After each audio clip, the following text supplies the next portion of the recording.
هو العفاريت طيبين ولا أشرار؟ اتفرج على ال3 أفلام دول قبل ما تجاوب.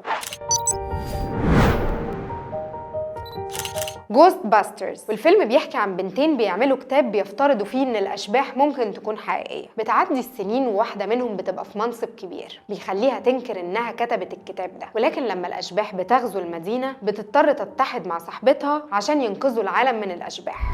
It's a class 4 apparition. It's okay, she seems peaceful. We have dedicated our whole lives to studying the paranormal. Now there's sightings all over the city.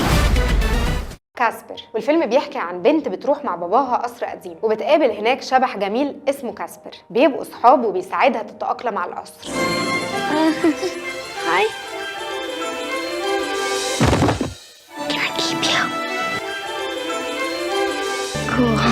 We have a ghost، والفيلم بيحكي عن عيلة حياتها بتتقلب لما بتكتشف ان بيتهم الجديد فيه جوست اسمه إرنست. بيتصرفوا ازاي والعيلة بتبقى مطاردة من مين؟ ده اللي هنشوفه في الفيلم. Nothing like bad happened here, right?